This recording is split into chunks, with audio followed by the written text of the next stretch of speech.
Have you ever finished a video project for a client and you are thrilled with it? You think it came out great, it looked great, it sounded great, you just think you nailed it. And then you never hear back from the client again. Like, they paid you for the job, but you just haven't got any repeat business from them. But why does that happen?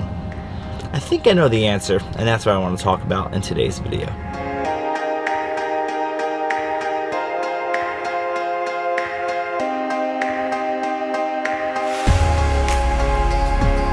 So when a client hires you for a job, they're hiring you because they're looking to get a result from something that you create. A video, for example, is not something that they decide they want to create because they think it would be cool to have a video. They create a video because they want to do something with it. They want to use it to sell more services. They want to use it for branding. They want to use it to get a result. So first things first, you have to understand, what is the point of the video? Why do you want to create this video? The answer could be, well, we want to sell more trucks. The answer could be, we want to get more people to sign up for our service. There's always a reason. It's important that, number one, you find out what the reason is for the video. Once you find out what the actual purpose of the video is, you have to get a better understanding in terms of who is their market they're trying to reach. Most companies come to you with the idea that they want to create a video, and that's the one-size-fits-all model for the video. The problem is, there's really never a one-size-fits-all model for any video, because every demographic and every social media target and market is so different. And the biggest mistake you can make as a video creator is to actually try to create an all-in-one video, because an all-in-one video very rarely works. Certain industries can do this. A certain company like Apple, for example, may be very good at creating an overall product video that showcases how great the iPad is. But the most successful videos they have are the ones that are targeted to certain people. So it's very important to understand who that target is that they're actually trying to make do something to get the result they wanted in the video in the first place.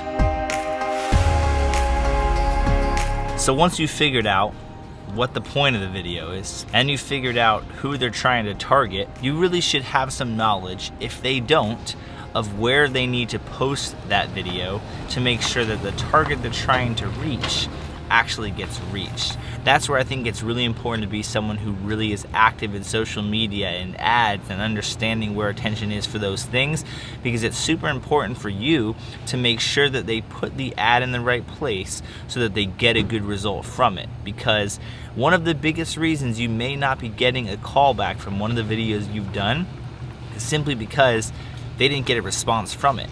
I think one of the biggest mistakes that I see video creators make is that they think that their job is simply to create the video, give it to the client, and walk away from it, and then just hope another job comes.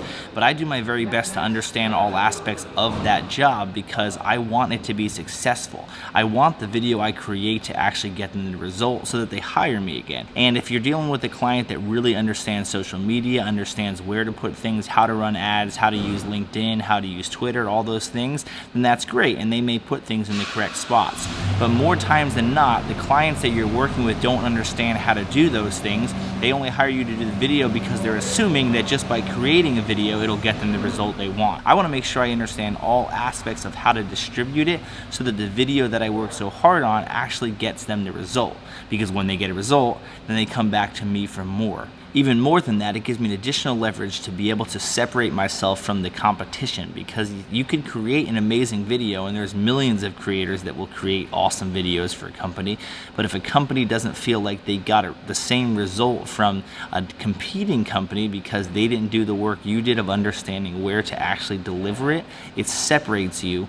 Where if you're not necessarily the person really doing those things to separate yourself, you may not get the job again because your video that you created didn't get the same result. Does that make sense?